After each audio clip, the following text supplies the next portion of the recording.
పరిగణలోకి తీసుకోవడం జరిగింది కాబట్టి దాని గురించే పవన్ కళ్యాణ్ గారు మాట్లాడారు. రైట్. సో నాగార్జున గారు జస్టిఫికేషన్ చూసారుగా, జనసేన లీడర్ ప్రమీల గారి జస్టిఫికేషను. మంచి ఏదన్నా ఉంటే అది తెలుగుదేశం జనసేన ఖాతా, చెడే ఎక్కడ జరిగినా అక్రాస్ ద కంట్రీ అది జగన్మోహన్ రెడ్డి ఖాతా. మొత్తానికి వాళ్ళు స్థిరంగా నిర్ణయం తీసుకున్నారు. బహుశా మీ స్టాండ్ కూడా అదే అనుకుంటాను. లేదు స్టోరీ చెప్తాను.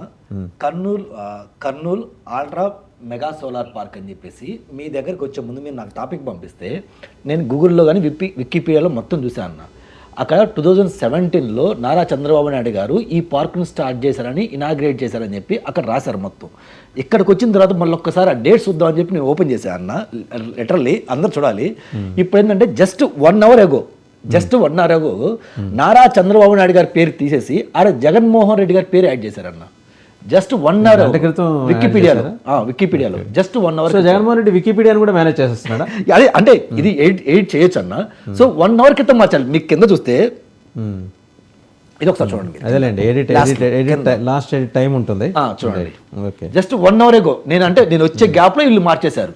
అయితే అసలు ఈ సోలార్ గురించి చూద్దాం అనుకున్నాం.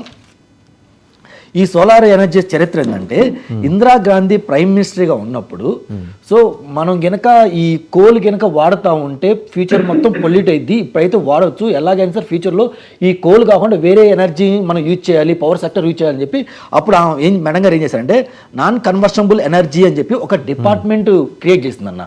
ఇన్ ద ఇయర్ ఆఫ్ 1982లో ఆ డిపార్ట్మెంట్ ఇప్పుడు ఏమంటున్నారంటే న్యూ రెన్యూబుల్ ఎనర్జీ కింద ministry of new renewable energy కింద క్రియేట్ చేశారన్న. దీన్ని ఏం చేశారంటే 2009లో అప్పుడు ప్రైమ్ మినిస్టర్ మన్మోహన్ సింగ్ గారు ఏం చేశారంటే 2009లో డెసిషన్ తీసుకున్నారు, ఇది సోలార్ అనేది మనం ఇంట్రడ్యూస్ చేయాలని చెప్పి. అప్పుడు ఏం చేశారంటే 11 జనవరి 2010లో మన్మోహన్ సింగ్ గారు ఇది స్టార్ట్ చేశారన్న. In the name of Jawaharlal Nehru national solar mission అని చెప్పేసి ఆ పేరుతో స్టార్ట్ చేసి అప్పుడు టార్గెట్ ఏం పెట్టుకున్నారంటే 20 GW టార్గెట్ పెట్టుకొని అప్పుడు ప్రభుత్వం రన్ అయితే నరేంద్ర మోడీ గారు ప్రైమ్ మినిస్టర్ అయిన తర్వాత 2015 బడ్జెట్లో ఆ 20 GW ఏం చేశారంటే 100 GW అనేది చేంజ్ చేశారు. అంటే ఇది స్టార్టింగ్ ఫ్రమ్ దీని క్రెడిట్ గోస్ టు ఎవరికి ఇవ్వాలంటే మన్మోహన్ సింగ్ గారికే ఇవ్వాలన్నాం ఇదైతే. అయితే మేడం గారు చెప్పినట్టు ఇది 2017 యాక్చువల్గా నారా చంద్రబాబు నాయుడు గారు దీనికి శంకుస్థాపన చేశారన్న. నియర్లీ 5,000 ఎకరాల్లో ఇది స్టార్ట్ చేయాలని చెప్పి 100 మెగావాట్స్తో ఇది పార్క్ మనం కన్స్ట్రక్ట్ చేయాలి. అప్పటికి ఇండియాలో ద బెస్ట్ ఎక్కడ లేదు, ఇదే ద బెస్ట్ అవుతుంది. 2017లో నారా చంద్రబాబు నాయుడుకి ఇనాగ్రేట్ చేశారన్న.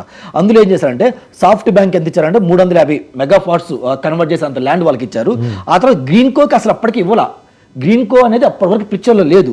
దాని తర్వాత అజూర్కి ఇచ్చారు, అదానికి ఇచ్చారు. అజూర్కి వచ్చేసి 100 మెగావాట్స్ ఇచ్చారు, అదానికి 50 మెగావాట్స్ ఇస్తే వేరే కంపెనీ అంటే US based company 550 megawatts supply చేయడానికి వేరే ఫారిన్ కంపెనీకి ఇస్తే ఆ ఫారిన్ కంపెనీ ఏం చేసిందంటే ఈ గ్రీన్ కో కంపెనీ ఎక్వైర్ చేసింది.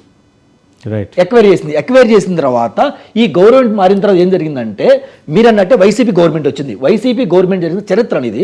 వైసీపీ గవర్నమెంట్ వచ్చిన తర్వాత వీళ్ళు వర్క్ స్టార్ట్ చేసుకోవడానికి జగన్మోహన్ రెడ్డి గారు ఎటువంటి పరిస్థితి పర్మిషన్ ఇవ్వలేదు. దాదాపు 2-3 సంవత్సరాలు వెయిట్ చేపిస్తే ఇందులో గ్రీన్కో కంపెనీ ఏదైతే స్టార్ట్ చేయకపోయిందో దాంట్లో ఫారిన్ ఇన్వెస్టర్స్ కూడా ఉంటే ఆ ఫారిన్ ఇన్వెస్టర్స్ బీజేపీ మీద గట్టి ఒత్తిడి తీసుకొస్తే ఇలా చేస్తే కష్టమైందని ఫారిన్ గవర్నమెంట్స్కి ఒత్తిడి చేస్తే అప్పుడు జగన్మోహన్ రెడ్డి గారు తగ్గి అప్పుడు శంకుస్థాపన చేశారు. అది అన్న కరెక్ట్ చరిత్ర అది. సో అంటే నేను అదంతా ఓకే, అది చరిత్ర. అంబటి రాంబాబు గారు ఏమంటారు, జగన్ హయాంలో పరిశ్రమలు రాలేదని ఉన్నవి పోయాయని ప్రచారం చేస్తున్న సమయంలో జగన్ గారు తీసుకువచ్చిన గ్రీన్ కో ఎనర్జీ ప్రాజెక్ట్ ప్రపంచంలో అద్భుతమని ప్రశంసించిన డిప్యూటీ సీఎం గారికి ధన్యవాదాలు. అంటే వీళ్ళు ఏంటంటే అన్న ఏదో జనాలు మోసం చేయాలి, స్వతంత్రం కూడా మా జగన్మోహన్ రెడ్డి గారు తీసుకొచ్చారు. అసలు జగన్మోహన్ రెడ్డి గారు దాని మీద పేటెంట్ వేరే వాళ్ళకి ఉందిలేండి, కానీ అది ఆయన జగన్ రెడ్డి అంటే వీళ్ళు మాట్లాడే మాటలు అలాగే ఉంటాయి అన్న.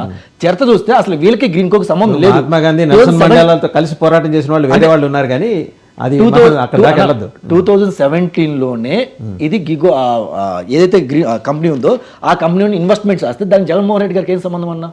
కాకపోతే అక్కడ ఓన్లీ సోలార్తోనే తయారు చేయాలన్నప్పుడు సిస్టమ్ ఉంటే ఈయన వచ్చిన తర్వాత ఆ సోలార్ని మిగిలిన రెండింటికి విస్తరింపజేశారు.